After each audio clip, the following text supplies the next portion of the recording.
Capital One, an amazing place to work, learned a tremendous amount, especially about going to the cloud.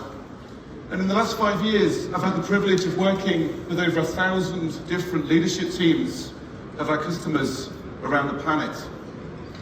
And a lot of the conversations with those leaders, they want to hear lessons learned of what other folks are going through. And very often they want to talk about agility. In fact, agility comes up once every 9 minutes in my conversations with leadership teams. And very often they're talking about organizational productivity.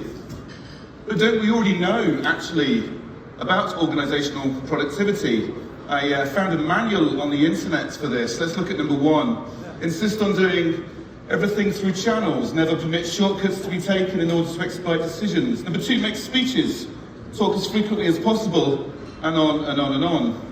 And actually, I have been pained to experience some of these things, but this is actually a manual that was produced by the Office of Strategic Studies during World War II. This was the forerunner to the CIA that they gave to partisans in occupied Nazi territories on how to sabotage the Nazi war machine. Now, hopefully, none of us have seen some of these things, but actually we probably have in our times. And of course, we absolutely wouldn't want to sabotage our own organizations as we're transforming them. And what I'm seeing, though, around the world is 2 or 3 things that are happening. And the first is siloed organizations. Now, we all know what siloed organizations are, what they mean. You know, if somebody in the design department wants to work with the marketing department to achieve an outcome, and then they realize actually they need to work with manufacturing, distribution, sales, and suddenly they're needing to work across the organization. But of course, we need approval to do that from our team leaders, from our department managers, and so on, and so on, and so on. And this is tough. Yet despite this, value is sometimes heroically achieved through the personal relationships at this lowest level. And on top of that, we often forget about the communication channels. Between 2 people, 1 line of communication, really simple. You go to 8 people in a team, and suddenly you've got 28 lines of communication. This is something in Amazon we're painfully aware of, especially this mathematical equation. And of course, in siloed organizations, this then explodes across the board. These lines of communication become exceptionally challenging. On top of this siloed problem, we still have an addiction to prediction. Gantt charts. I am still yet to see a Gantt chart in my career when used for software development that mirrors any sort of reality path. But we still have an addiction to budgeting quarterly results. We have to do that. But we've got to break this cycle as we move forward. Now, interestingly, at Amazon, communication is a sign of dysfunction. It means people aren't working together in a close, organic way. We should be trying to figure out a way for teams to communicate less with each other, not more. Now, this is often, when I talk to leaders, anathema. But what we're really saying is we want to maximize communication within a team, but reduce it externally. On top of this, siloed organizations, I also see outdated principles being used everywhere.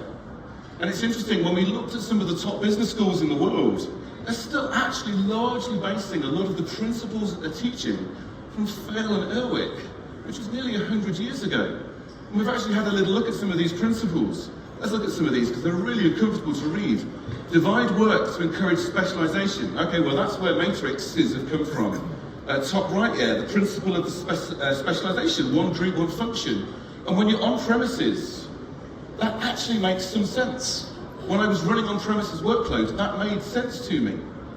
But some of these are just weird, like authority, the right to give orders and the power to require obedience, the principle of definition, the principle of span of control is really interesting. I've literally seen some customers go through demotion cycles, trying to maintain this 5 to 6 span of control in a very regimented way, and tying themselves in knots. Yet some of these principles make a lot of sense. Direction, initiative, objectives, continuity. This makes sense. And I think Reed Hastings actually encapsulates it really well in his latest book. The Industrial Revolution has powered most of the world's successful economies for the past 300 years. Management paradigms from high volume, low error manufacturing have come to dominate business organizational practices. And that's still really true. We're still inheriting a lot of that. And this then sort of elevates the conversation, I find, from when I'm talking to CIOs and CTOs to then obviously the executive committee. Because at this point, CXOs then go, hold on, I want to really be agile, I want to have my security, I want to have my agility, my durability nailed, but my operating model isn't right. And that's then an entirely different conversation. And on top of that, reskilling is a huge challenge with these pivot points we've been going through. Now it's interesting, when you look back in time, this is a gentleman called Friedrich Engel. Who was Friedrich Engel? Well, he observed in the early 18th century that there was a 100-year lag, between the time that actually the Industrial Revolution started and having sufficient workers with the right skill to actually follow through. And we see this, by the way, when you look throughout history. These general purpose technologies in history emerge. What do I mean by a general purpose technology? Well, the one that interests me the most in history is the bronze chisel 2,000 years ago, which allowed humanity to finally create a wheel and an axle to defeat friction. That's a GPT. Electricity being discovered, a GPT. The telephone, internet service providers, cloud, GPTs, all of these require reskilling. And it's at this point in my conversation that leadership teams go to me, so what should we do? And I then go, well, where are you going? And very often they go, actually not sure where we're going. And then I go, well, it doesn't matter if you don't know where you're going, any road will get you there. But I tell you what, it's probably better to start with a map.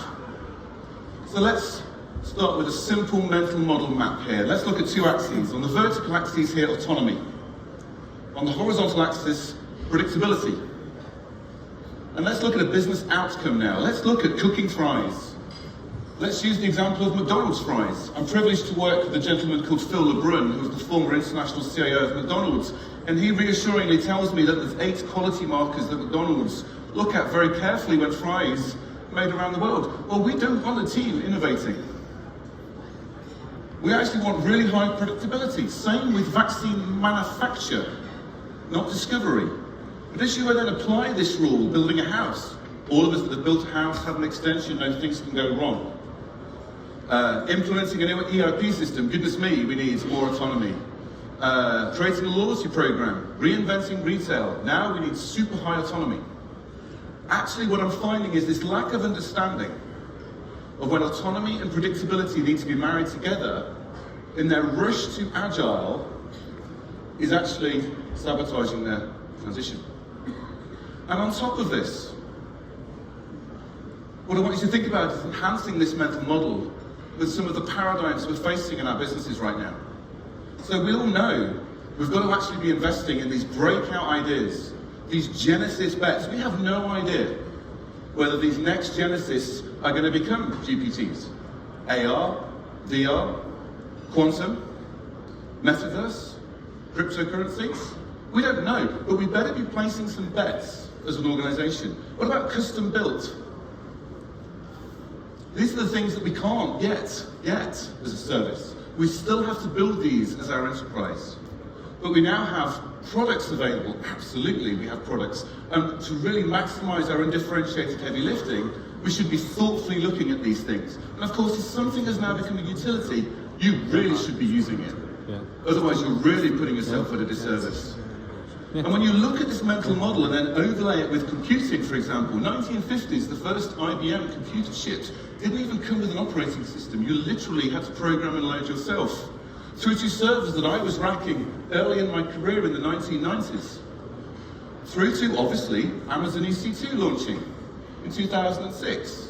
We see this with SQL Server, now coming through to Amazon Aurora, the fastest growing service, as you heard this morning. Here's the catch.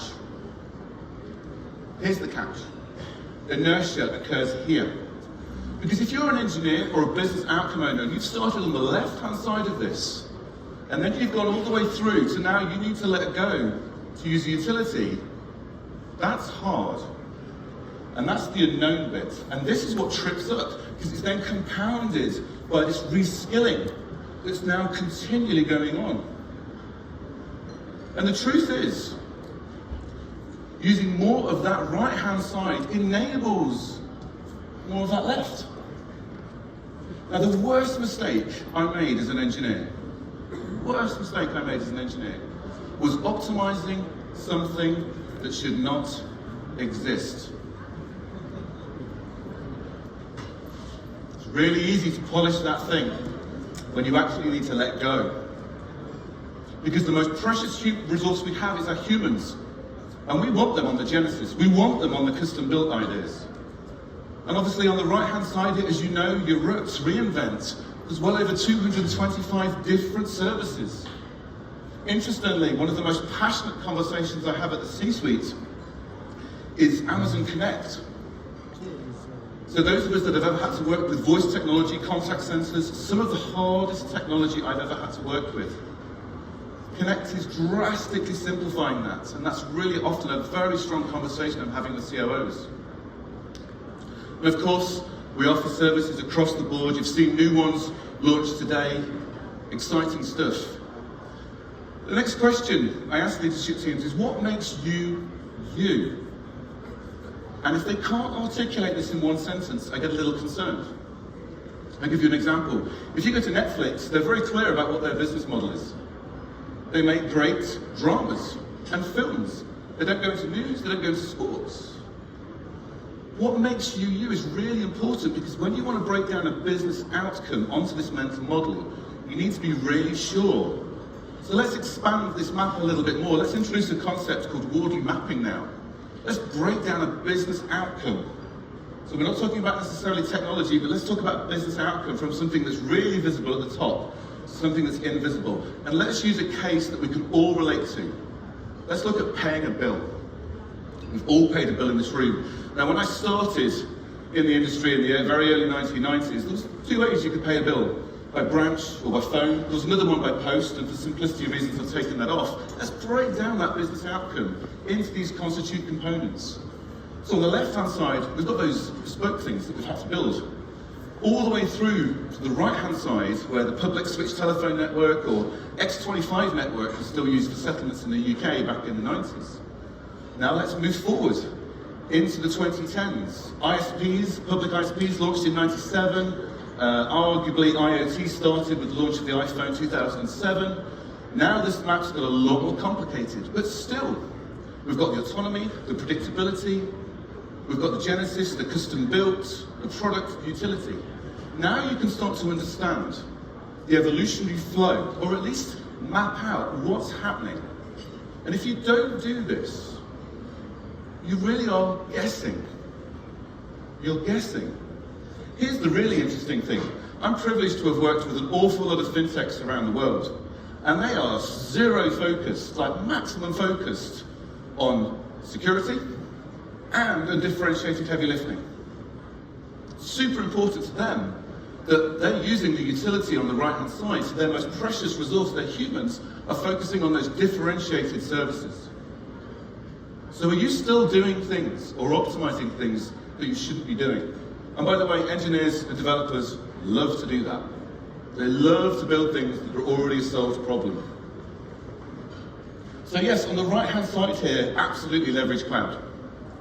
On the middle here, of course, software from the marketplace, SaaS providers, but what I have seen is this emerging as a problem, where enterprises ask SaaS solutions to be bespoke for them.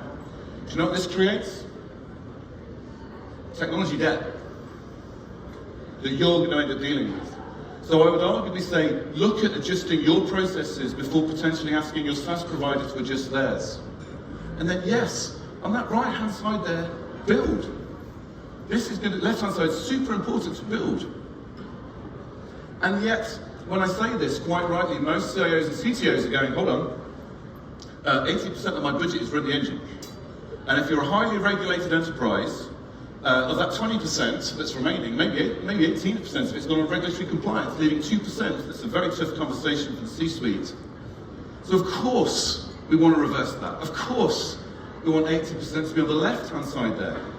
How are you going to do that? The most powerful mechanism I have seen is to ruthlessly look at where you can leverage things as a utility or a product, while recognizing that humans generally get consciously and unconsciously comfortable with the status quo.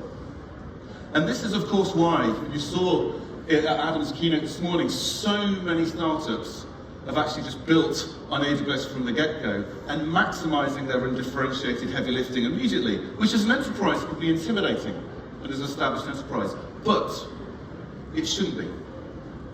Established enterprises have things that generally startups are very jealous of: data, skilled humans, capital, established relationships. They're really hard for startups to compete against. Now the next thing is, are you optimized for speed or efficiency on this equation? Because when you look at the map, there's different lead KPIs, not the only KPI, there's different lead KPIs I'm finding. So on the right-hand side there, you're reducing variation. On the left, you want to reduce the cost of change and learning. So the KPI on the left, not the only KPI, is principally speed. And on the right, is principally cost. And you can structure your different areas of your business differently. It's okay to use Lean Six Sigma on the right-hand side. It's really fine to still maintain a service team. But on the left-hand side there, if you want to go really fast, then yes, using an agile, multi-skilled team is going to benefit you. And of course, no Amazon presentation would be complete without the picture of a pizza in it.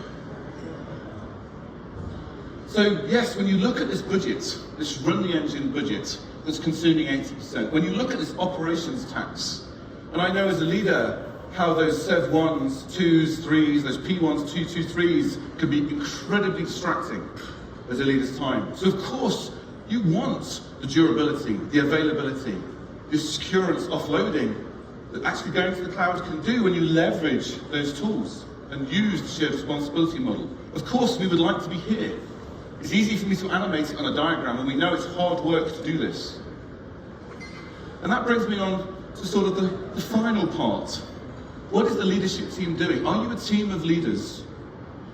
Or are you a leadership team? What do I mean? Well, if your goal is to become customer-centric, that's awesome.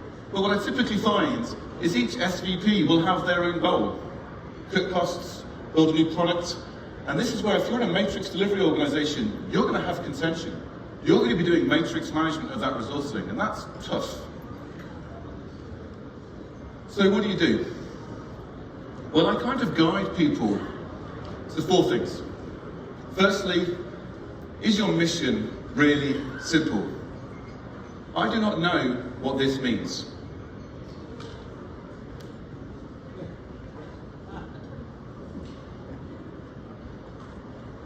I know what that means.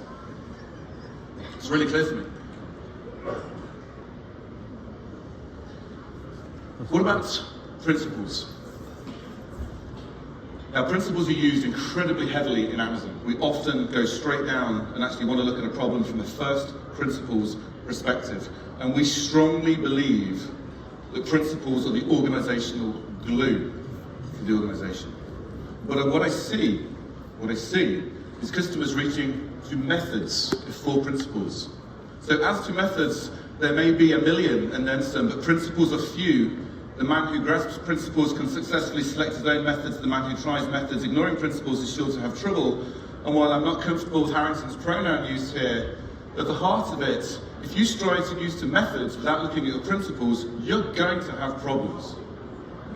And it's getting worse with the methods that I see coming out without people looking at principles. Because the only way to ensure that value is achieved rapidly at that lowest level in the business, where you want them to use their judgment, is if you as a leadership team have put your own principles in place so they can use that judgment in a guided way. And by the way, principles start with the words, we believe that, and these are not good principles, right? Number 4, we operate within the letter of the law. That's not a principle, it's the law. That's what you have to do. So let's look at some different principles. Small, autonomous, multi-skilled teams can deliver value faster, particularly on the Genesis side. Number two, if you build it, you should run it. Boy, is that easy to say. And that actually opens up some of the most interesting and hard conversation in regulated institutions, where they clearly have segregation of duty, which is already audited very clearly. Which brings me on to the next two things, guardrails and mechanisms. What do I mean? Well, if you look at how a train stays on a track, we're all pretty familiar with that. It's got this sort of flange mechanism which stops the train from flying off the track. Well, actually, that is a guardrail, and it's an emergency device, absolutely required. But if you're hitting that every single day, it's going to be an uncomfortable ride. It's mechanisms that keep you on the track moving fast. Now, one of the things I've been working on personally for the last year, nearly 2 years actually, is how can I help organizations go faster? And the truth is, in those 225 services we have in Amazon, sometimes it's been a difficult coordination task for us all to go through the allow listing phase of those services being used. And I'm really pleased that yesterday, in preview, Control Tower launched comprehensive controls management with over 350 controls. And you'll notice on this slide, it uses control objective and a controls view. What you need as a leadership team is to get comfortable with the downstream programmatic configuration with preventative and detective controls which are being put in place. And actually, we're introducing a new control called proactive control. Now, if you'd like to know more on this topic, because this frequently comes up in a lot of executive conversations I have, there was actually a session yesterday on this, so please feel free to note that, take a picture of that slide, pass it to your teams. This was the deep dive on that new feature of Control Tower. It'll be certainly on the recorded wash-up.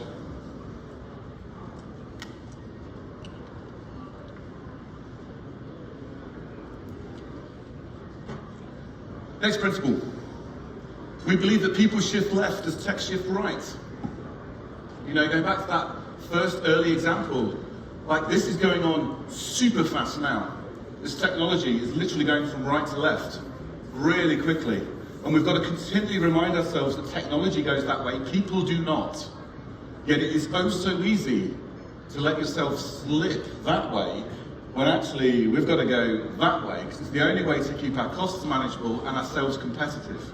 And for that to happen, you've got to have the right resources in the right roles.